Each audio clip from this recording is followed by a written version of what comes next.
How's it going, everybody? I've got some more magic for you today with, in my opinion, a very fun Rakdos Midrange deck. I've been playing this deck over the weekend mostly, and really enjoyed it. It performed way better than I expected it to.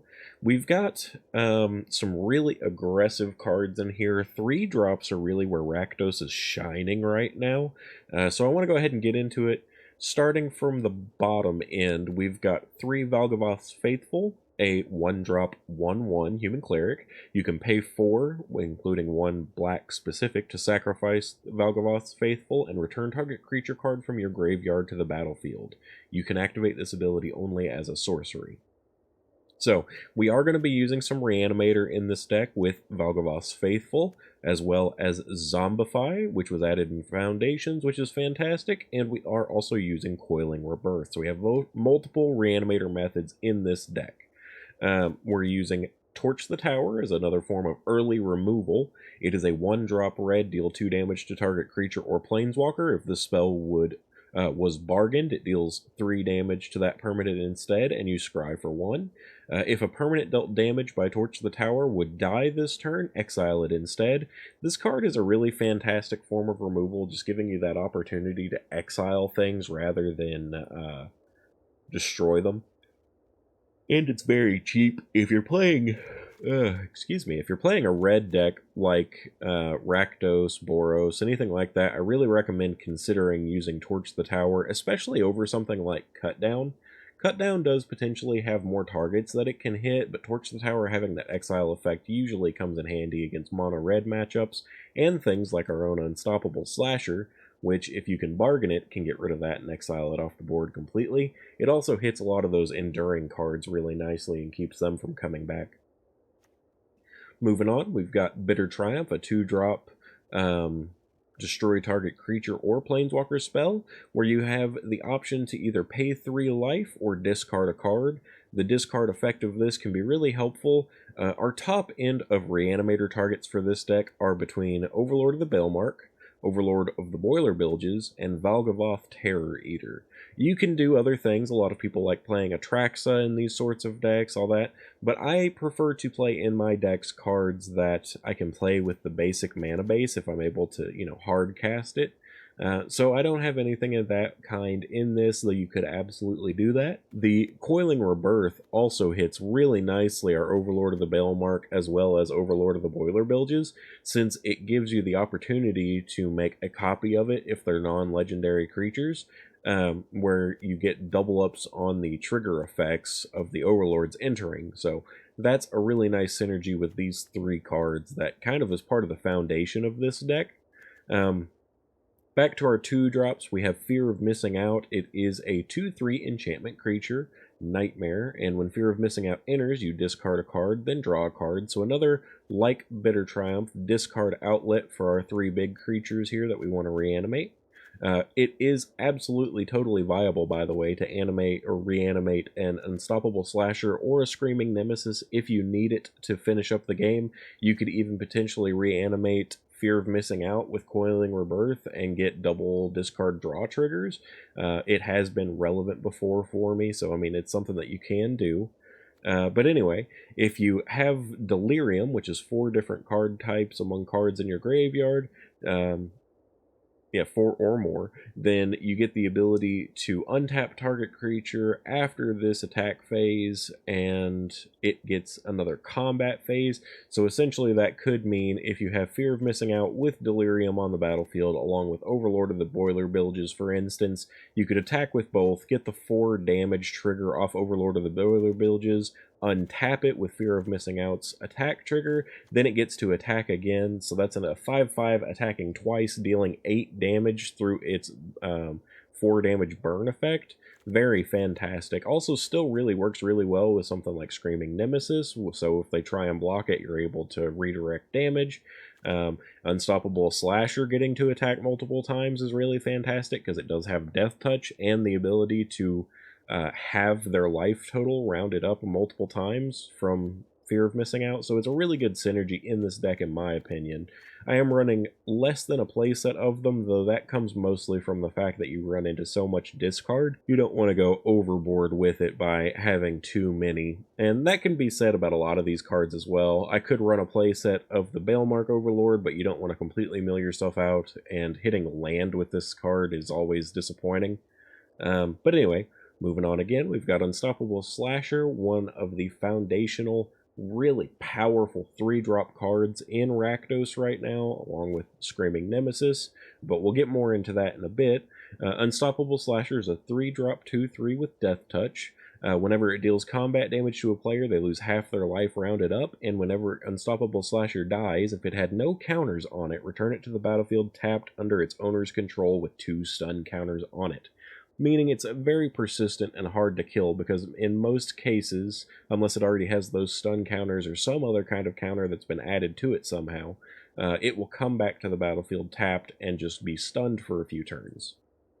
We have Liliana of the Veil, another outlet for discard in our deck that helps very much, but also another means of removal that's very consistent and helpful for us. The -2 on Lily is going to be used frequently, though the -6 will get less use. Unfortunately, Liliana is a very big target, so you aren't going to be very often getting to use the -6 ability, but still, just cycling between the -2 and +1 abilities are fantastic if this card doesn't get killed right away. Back to Screaming Nemesis. Again, one of the fantastic 3-drops in Rakdos right now. It is a 3-drop 3/3 creature with haste, and whenever damage is dealt to Screaming Nemesis, it redirects that much damage to target creature or player. If that damage hits a player, that player can no longer gain life for the rest of the game. So, really fun card, makes it to where your opponents don't really want to block it. They'll use up their removal for it, which we've already got a lot of really persistent and annoying cards here, so if they're focusing on using their removal for a Screaming Nemesis, then they're not getting to use it for multiple uses to get rid of an Unstoppable Slasher. They're not able to use it to get rid of our top end here, so it can be very helpful. We do have, as a fantastic 4-drop in this deck, the only Foundations card in this deck, actually, unfortunately, is Zombify. Return target creature card from your graveyard to the battlefield for 4 mana. Really fantastic card. Is essentially the same thing as Valgavoth's Faithful, but the Faithful would technically be a 5-drop if you played it on the same turn, and also has the disadvantage of being a killable creature, so that's why Zombify is a little bit better in my opinion, but I do love this card, and it's a big important piece of this deck since it's a split between Aggression and Reanimator. We've got Coiling Rebirth, which I kind of explained a bit up to this point, but it's 5-drop. You have the opportunity to gift a card to your opponent. If you did not gift a card, then you can return target creature card from the graveyard to the battlefield, and then if the gift was promised, and the creature is not legendary that you're reanimating, you create a token that's a copy of that creature, except it's a 1/1. So you may think that having a copy that is a 1/1 would be a downside, but it's still extremely useful to copy a Screaming Nemesis, for example, because that's something that can still redirect damage that's dealt to it. It's fantastic to get that copy off of an Overlord of the Balemark, even though that may be a 1/1. It's a good blocker because you're not going to want to attack with both of them frequently, but either way, it does give you double ups of the mill and return creature or planeswalker from your graveyard to your hand effect. And if you get it on Overlord of the Boiler Bilges, then you get multiple triggers of that deal for damage to any target, which is kind of fantastic, and the main reason why this card pair is in the deck. Going down to Overlord of the Balemark, I kind of talked about it a little bit. It does have an impinned cost of 2, which is pretty fantastic. If I'm not mistaken, it's the cheapest Overlord to get out for impinned, and that being a 2-drop really does matter, because more often than not, you're going to see it like this in the deck, and that makes it to where you have other things that you can do on turn 2, aside from just fear of missing out or the Overlord. Whenever it enters the battlefield or attacks, you mill 4 cards, then you may return a non-avatar creature card or planeswalker card from your graveyard to your hand. So, Overlord unfortunately cannot return other Overlord of the Balemark or Overlord of the Boiler Bilges, otherwise it can return our things like Unstoppable Slasher, Screaming Nemesis, Fear of Missing Out, and Liliana of the Veil. So very many useful cards that it could return for you there. That would most likely be killed before you would play this for its 5-drop cost, and if you're playing this for its 2-drop, you may hit one of these and get value that way. Moving on, we've got Overlord of the Boiler Bilges is a impend of 4, meaning most often you would probably pay it as a 4-drop, showing you kind of the difference in mana curve this deck has when you look at it in that sense. It is a 5/5 enchantment creature avatar horror. So just looking so far, we have Planeswalker, enchantment creature, enchantment creature, enchantment creature, creature instant. So a lot of different opportunities here. We also have some sorceries to get our Delirium for Fear of Missing Out. I just wanted to make a point of showing that real quick.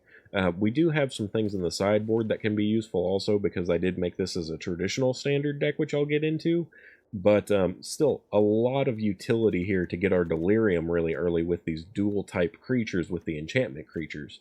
But anyway, Boiler Bilges, a fantastic card that I don't think sees enough play, and this is a really good deck to make use of it because you can reanimate it if it is in your graveyard instead of paying the 6 cost or even having to impend it and wait for it to become active. And then finally, we do have 2 Valgavoth Terror Eater. This card's very hard to hard cast, but it is doable in this deck at least, so that's why I still included it. It has flying and lifelink and a ward cost to where to target it you must sacrifice 3 non-land permanents, and any card that would go into the graveyard for your opponent is instead exiled under Valgavoth the Terror Eater, and you can pay life instead of mana to cast that card. So very, very nice way to get value out of your opponent's creatures that are dying, things that they're getting milled or discarding, because you could make them discard something with Liliana, or even just getting the value of, like, they blow up everything to try and kill it. You know, you don't have to worry about things like that. If this is on the battlefield, for example, and you're playing up against a mono red deck that's trying to sacrifice its creatures to deal more damage, that creature instead gets exiled. So, for example, Cacophony Scamp, or I believe Heartfire Hero, I might be remembering the wrong one, but that mouse that also has a similar effect of where it dies and deals its damage to your life total. But then it's also a 9/9 creature, so really fantastic, super expensive, but we have a significant amount of ways between Coiling Rebirth, Zombify, and Valgavoth's Faithful to get it out onto the battlefield for cheaper as long as we can discard it. Land base is pretty standard, I would think. We've got Blackleaf Cliffs, Blazemire Verge, a couple of Raucous Theaters, which I actually really love. I have a couple of Restless Vents, which does have the added benefit of also being a discard outlet if you need it. I did want to include a few of those because sometimes you do need to just push through with that menace attack at the end when your opponent's playing a lot of board wipe, such as Sunfall and things like that. This can really clutch the game for you sometimes, but I hate it entering tap consistently. And then obviously Sulphurous Springs as well. This card also is one that kind of gets on my nerves because it is a pain land, but having it to where it doesn't enter tapped is so fantastic. Going into finally the sideboard, we've got Dreams of Steel and Oil. If your opponent's playing a lot of artifacts or things like that that you need to get rid of, we do have a duress, so if you're playing against a control matchup that could be relevant. We've got Ghost Vacuum to hit our opponents if they're playing Reanimator decks. Urbrask's Forge, which is really fantastic in a situation where maybe your opponent's really heavy removal incentivized. You can switch out, like, for example, the Screaming Nemesis for the Urbrask Forge and get something more persistent, more difficult to get rid of. Also, the Urbrask Forge and Ghost Vacuum all count as artifacts, which adds another card type to the Delirium for the Fear of Missing Out when necessary. We've got an additional Torch the Tower in sideboard, along with some Anoint the Affliction, or Anoint with Affliction. These cards are, as I said, really good ways of exiling creatures instead of just destroying them, which can be relevant. We've got Pyroclasm, especially useful if you're playing up against like rabbits or elves right now. Those are, I think, the most popular ones that you're going to get heavy population decks. We've got Blot Out, which is a really fantastic card for those Dimir matchups where you're going up against Kaito and need to make your opponent sacrifice it. This will also exile it, so again, a really nice effect from that. And then finally, we do have one Gix command. The situations for where this is relevant is a little less common, but maybe you have a matchup where you're having to play really heavily into like the Pyroclasm, Gix's command, adding in more removal and potentially get rid of things that you're not going to see much use out of, like the Valgavoth. So that can potentially come up as well. Anyway, I'm going to be going into best of one like I normally do with this deck, going for 3 wins. Hopefully you guys enjoy it. It's been a lot of fun to play so far.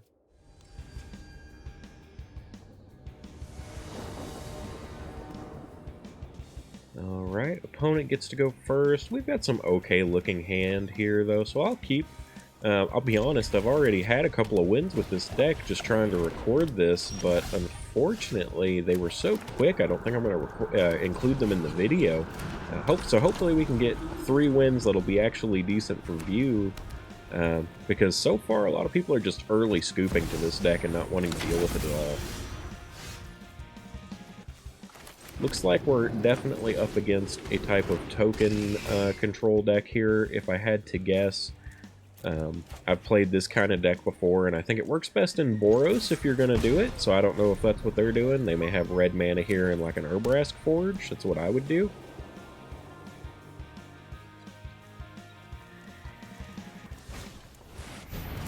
Okay, playing a Toby. I think I'm probably gonna... I don't really know what I want to do with this turn. I think I'm going to start by hitting the Toby. And I don't really want to bother with the creature. It can't attack or block alone. So I think what I'm going to do here is go for 2 with the Overlord. Try and fill up our graveyard just a smidge more. In this case, I'm going to take my Fear of Missing Out. Attack here. This will allow me to attack twice with the Fear. And now, if we can get a way to reanimate, so for example, if they don't wipe our board here, and we have Valgavoth's Faithful still, we can get Valgavoth out on the battlefield. Though I expect they're going to have Sunfall or something. That is also an option. Okay, let's go ahead and go Sulphurous Springs, get a little Fear of Missing Out going. Get rid of one of these lands we don't need. Another land, go figure. Let's try making Fear of Missing Out a little bit bigger. I think an Unstoppable Slasher is totally acceptable. If they use a Get Lost on my current Fear of Missing Out, that's actually pretty good for us. I know I was making it bigger with these counters, but that didn't really matter much to me, and it means that they don't have like a board wipe available. Doesn't have any means to attack with Toby. Or Toby's best friend. What is this thing called? Beast? It's just a beast token. Either way, it can't do anything yet, so his Porcelain Gallery is also useless. As long as that maintains. Getting rid of our Demolition Field here. I think I'm just going to grab another Swamp because we have a Mountain in hand. Totally fine with that.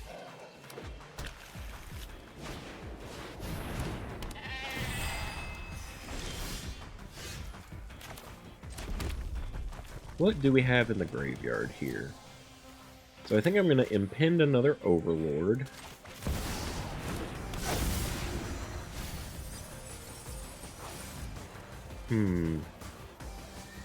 We've got a lot of really good options here. I think I need to get Valgavoth's Faithful, though.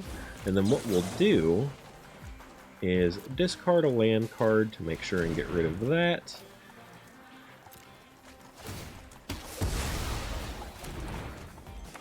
And get our Valgavoth's Faithful on the battlefield so that we can hopefully get back our Valgavoth.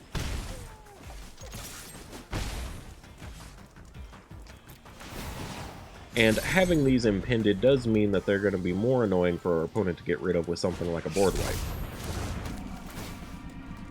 Gets rid of our Faithful. No big surprise there, but also not really a big deal. Got an Unrelenting Slasher or Unstoppable Slasher here, which is really nice. And then we'll just use the map tokens on our Fear. Another Overlord, I'm fine with that.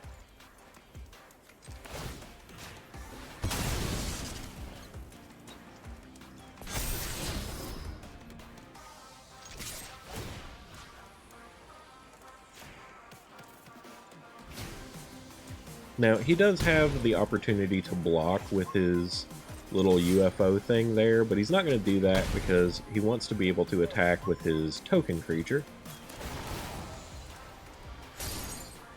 One of the Overlords is just about awake.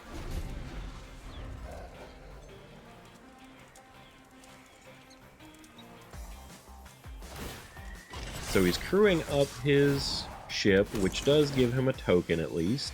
He's able to gain 1 life and draw an extra card. I can't block the spaceship. Has a Caretaker's Talent in here now. I'm using it to make another 1/1 for a blocker. Oh no, he made a 4/4, so at least now it can block together. And a Skrelb's Hive. So he got to do a lot on this turn. Let's start with him pinned.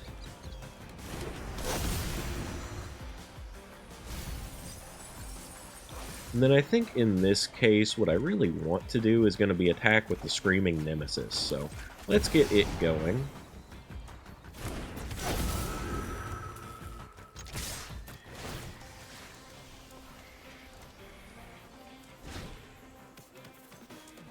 So now he's going to have more of an incentive to block the Screaming Nemesis, but that'll deal damage to him.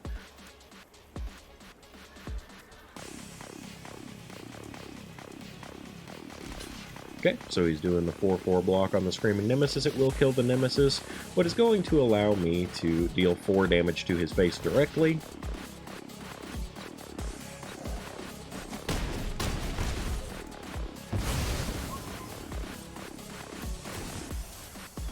So if these triggers were actually, yeah, they're ordered like this, so he's going to lose half his life, then take 4 damage. So a good win, and a good showcase of the deck in my opinion. We got to do a lot of stuff here. Valgavoth's Faithful would have been really nice to get back our Valgavoth, but he was trying really hard to prevent us from doing that. We milled ourselves quite a bit with the Overlord of the Balemarks, and they were just going to keep being persistently annoying because any board wipes or anything that he had wouldn't hit them. We got the Delirium on Fear of Missing Out, and so we were able to do some pretty significant damage because of that, and our Unstoppable Slasher essentially is what won this match for us because it pinged him for enough beforehand to where he was not going to be able to survive the Fear of Missing Out's damage. Also, he wasn't going to be able to gain life anymore from this point, even if he had survived it because of Fear of Missing Out pinging him. But anyway, there's a good Game 1 win. We're actually up to 3 wins already, but I'm going to see if I can get some better ones for the video to continue.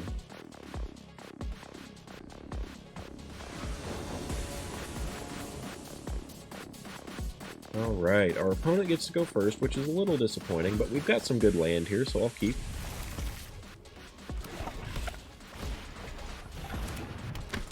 Pretty annoying card right out of the gate, but that could be good for us if they don't put anything else out on the board, because we do have a Liliana.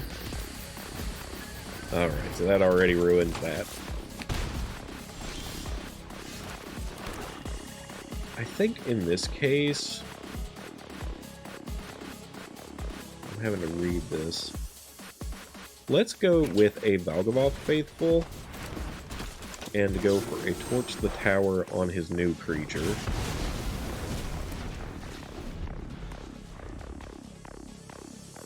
Could have started with a Fear of Missing Out here, but we don't have a lot of stuff that we want to discard yet.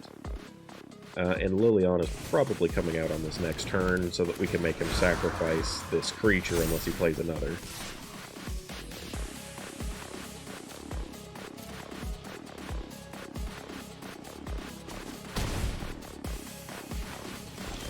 Okay, so that is 100% the plan right now.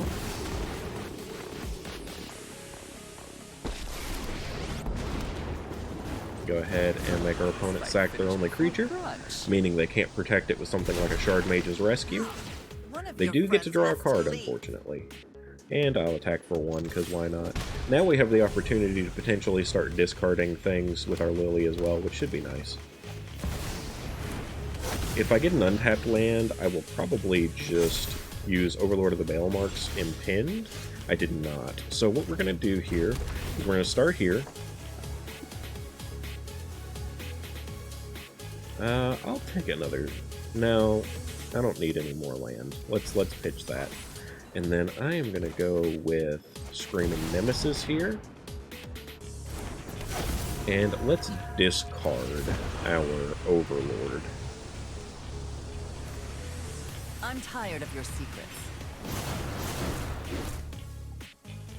Then I'm going to just pass, leaving the Screaming Nemesis as primarily a blocker for if our opponent decides to attack. Sheltered by Ghost here hurts, though. He can just take our Screaming Nemesis or Liliana. Fine. I know when I'm not wanted.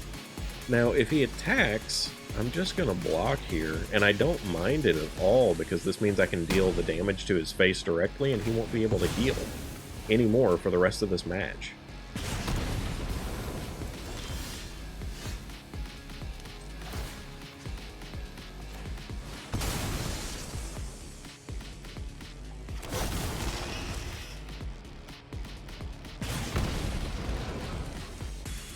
And now we have a good 5/5 blocker.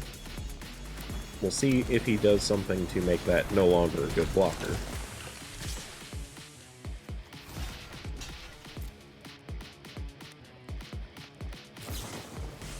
Shard Mage's Rescue, which I think will actually give it 6 toughness, which is too bad. But fortunately, at least the opponent can't gain life. Let's start with a Fear of Missing Out.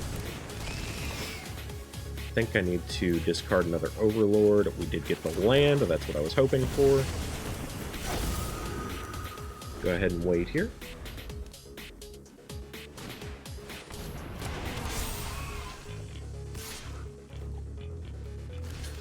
I'm more than happy to just keep blocking this way.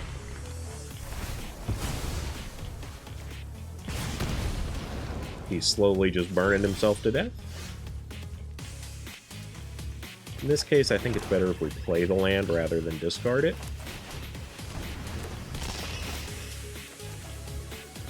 More land is a little disappointing, I'm not going to lie. But let's go ahead and attack here.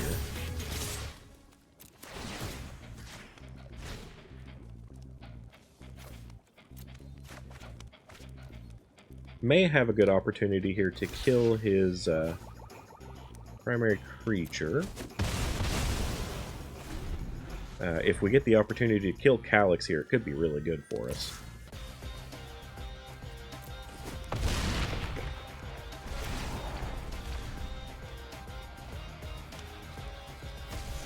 Looks like he's copying another Sheltered by Ghost. 4, 6. We have just enough to remove Calyx now as well, unless he has a Shard Mage's Rescue.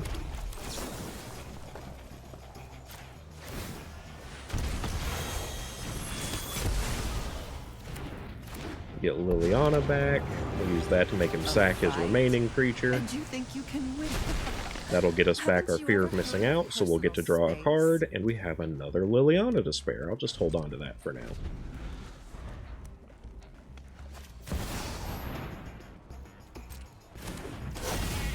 Yeah, well, we won. So we did have a few options here. Obviously, we could make them lose their creature by playing our other Lily, potentially also making them discard something here. But that last turn's really what did it for us. We had the Bitter Triumph, got rid of their Calyx. He only had one Sheltered by Ghost on him, so he only had a ward of 2. We were able to completely get rid of that, got Lily back, used her to get rid of the other creature, so it set us up really nicely just because he didn't have the protection to keep it safe for one more turn. But anyway, there's 2 pretty good wins. We'll see if we can't get a third.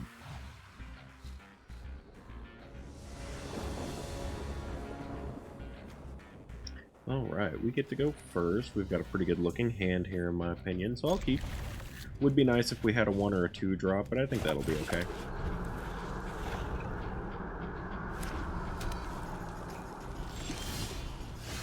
Did manage to get a 2 drop here, or at least a card we can play for 2, so I'm gonna go for it. probably looking at a Liliana coming out next. If they don't play a creature, I would love to get the +1 to get Valgavoth in the graveyard. I think in this case I want a Nemesis.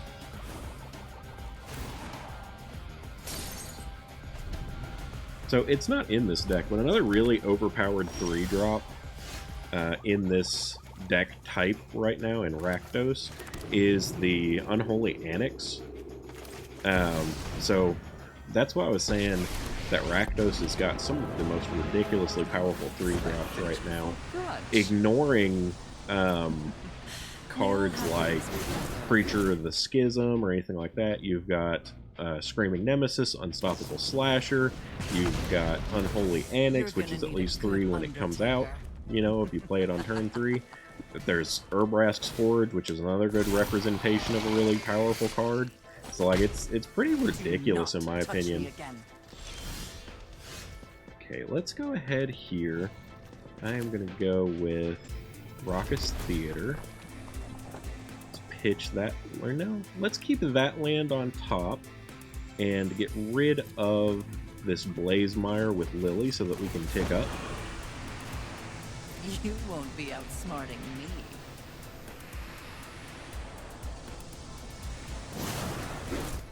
And then I think what I want to do here is going to be attack with an Unstoppable Slasher.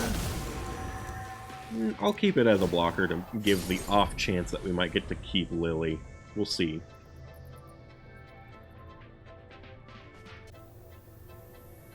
What do we have in our graveyard right now for Reanimator targets? Because we can do a Coiling. Probably going to be Valgavoth if I had to guess.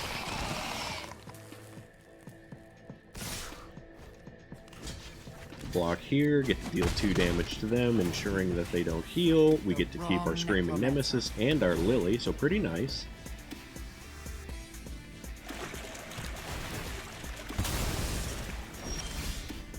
Gonna go ahead, do this.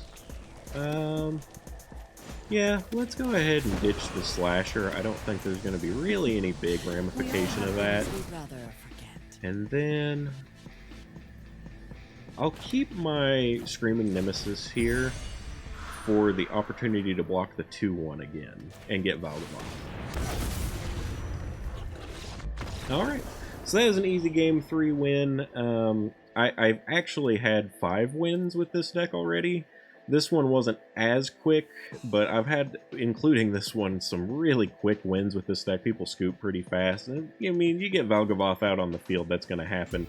The opponent already was looking at no possibility of healing ever to Urbrask's Forge attacking in, which I guess isn't going to feed necessarily anything for Valgavoth for me to replay, but I was going to be gaining back 9 life with anything. I was going to be dealing more damage by maintaining blockers with the Nemesis. Liliana was going to keep letting me mess with their land.